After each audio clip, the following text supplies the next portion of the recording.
Hey Camping Nation, welcome back. This week we're doing a propane regulator. This was 30 bucks on Amazon and delivered in one day.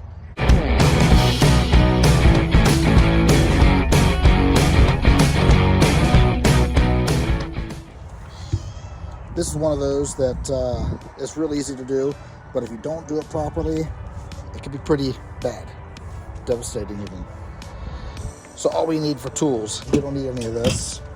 We need pipe dope, Teflon tape, which some people tell you not to use this, but I'll show you a trick. A crescent wrench and about 10 or 15 minutes. That's all.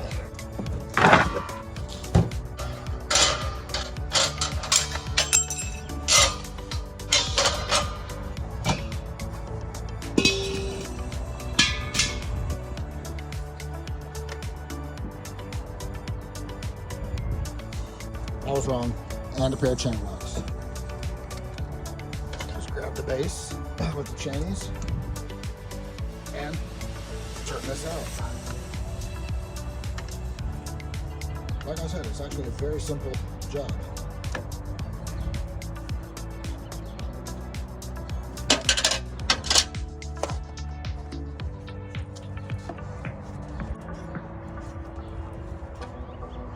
I'm actually holding on to this because I'm going to take off these hoses and hold on to them. They get dry rotted and brittle and crack, so it's nice to have a couple extras. Clean out any debris that's inside of here. You see a little bit of pipe dope in there? Get rid of that. A small screwdriver will work.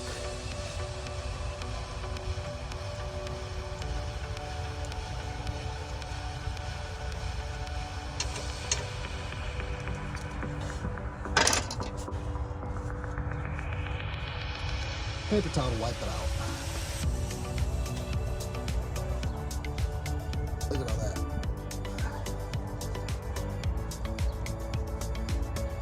There we go. Now it looks beautiful, clean. And you can wipe this stuff off the threads too, but it's a pain. Don't really need to. Now as far as the tape goes, you'll have people tell you not to use it because the tape gets all torn up and gets inside the tube, and then it gets blasted through to the orifices and clogs jets and stuff, which as you tighten it down, it does rip up real easy. Then you get stuff like that in the fuel line.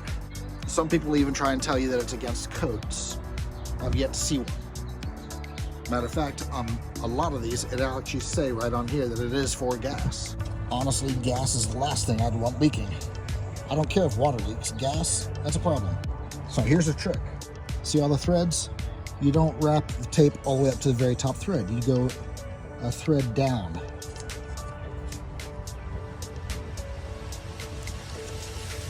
You want to do about 2 or 3 wraps.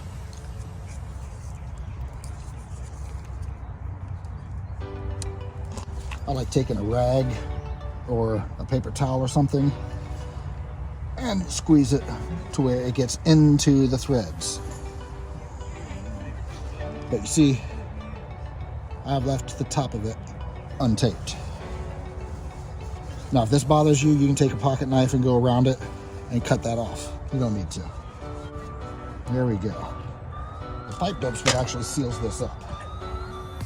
The tape is what makes the threads go in deeper. It's nothing more than a lubricant.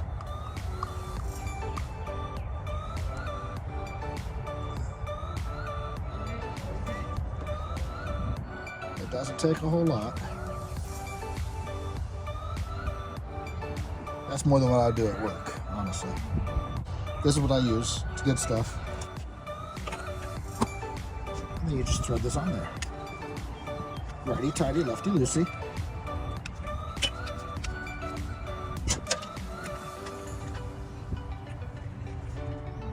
When you're torquing it down, you don't need to go full bull on it. That was plenty. And then reassemble.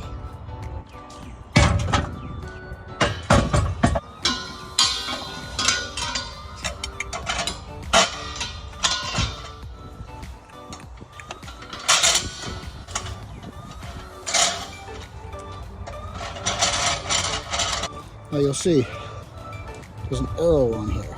There you go. That arrow, you point that towards the bottle that you want to drain. That would be draining this bottle, and then obviously this would be draining that bottle.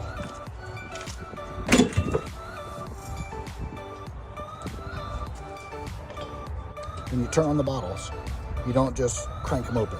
There's a valve inside there that is designed to shut it off if a line just bursts. That way you don't have unregulated fuel, propane, blowing. So what you gotta do, you gotta do just a little crack of the valve, listen to it hiss, then look to see if that orange disappears. It's a little window, in the window, this orange thing, it'll drop down. That means it's got pressure. And once you get that orange deal dropped in the window, you can just crank it open. Now, something you can do to test it, obviously you do a sniff test. You already know what this stuff smells like, it stinks. If you smell it, you got a problem. Turn it off and start over again. You can take some Windex or some soapy water and just spray it right around here. And once you turn on one of the bottles and it pressurizes, you'll get a slight leak with bubbles there. Even Windex will bubble if there's a leak. If there's no leakage, then you're done.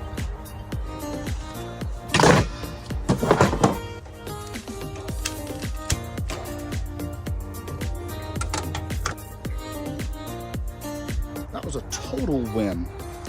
Longtime followers of the channel will remember when I took apart the bookshelf inside trying to get to the furnace and cleaned up the cell switch. When I did that, it turned on once. And when the fire lit, it was like, and it didn't click. I didn't know what was up. So when I was out here yesterday, I heard the water heater doing that. I thought about it for a second, and I realized it's probably a fuel problem. Then I remembered when this thing was in the body shop last summer, the lady there told me that there was a recall, that this one was built just before the recall, and it was for that regulator. So I just went and bought one on a whim, and now the furnace works. So double score.